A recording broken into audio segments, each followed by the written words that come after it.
বিরোধী দলের নেতা তিনি যদি নিরাপদ না হন, তাকে যদি প্রোটেকশন না দেয়, সাধারণ পাবলিক ত্রিপুরাজ্যের মধ্যে এরা বলে সবকা সাথ সবকা বিকাশ, অবাধ গণতন্ত্র, এই হলো বিজেপি নেতৃত্বে আছে গণতন্ত্রের চেহারা।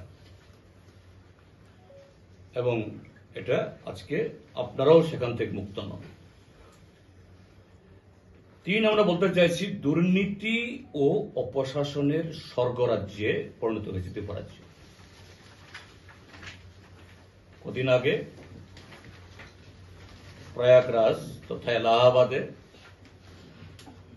পাপ মুক্তি হওয়ার জন্য মহাকুম্ভ হয়েছে। অনেকে গেছেন, মানসিক প্রশান্তি পেয়েছেন, বহু লোক নাকি হয়েছে, ঠিক আছে। আর ত্রিপুরাজ্য হলো এখানে এই দুর্নীতি অপশাসনের আর একটা মহাকুম্ভ। এখানে আমি শুধু এই কটা দিনে, কারণ গত 2 বছরের বা তার আগের 5 বছর হিসাব বললে পরে এক দিস্তা কাগজ লাগবে। এই সেই এসপি রেড্ডি, যে সেখানে আমাদের শহীদ মিয়া যেদিন খুন হয় তিনি সেদিন জয়েন করেছেন বা তারপর দিন। এই জন্য শহীদ মিয়া খুনে আমি সরাসরি তাকে দায়ী করি না, কিন্তু শহীদ মিয়া খুনের যিনি আসামি নেম একিউজড, সেই নেম একিউজডের সাথে তার কদিন বাদেই চরিলামে তৎকালীন আরেকজন ত্রিপুরাজ্যের মহান সন্তান, এখন বড় সাংবিধানিক পদে গেছেন,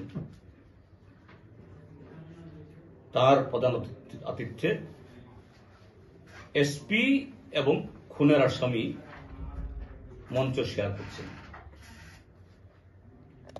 ওনাদের তো একটা পুরনো ওই গ্রামোফোন রেকর্ড আছে, ওই সবসময় এটাই বাজান।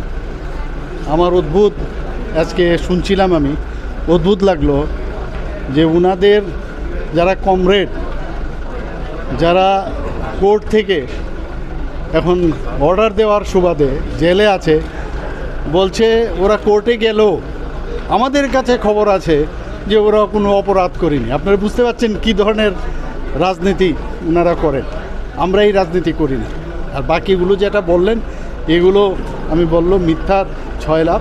ওরা এগুলো বলবে কারণ মানুষকে ধরে রাখতে চায়, কিন্তু মানুষ ওদেরকে বুঝে গেছে, ছলচাতুরি সব বুঝে গেছে, ওদের কাছে আর কোনো ইস্যু নেই।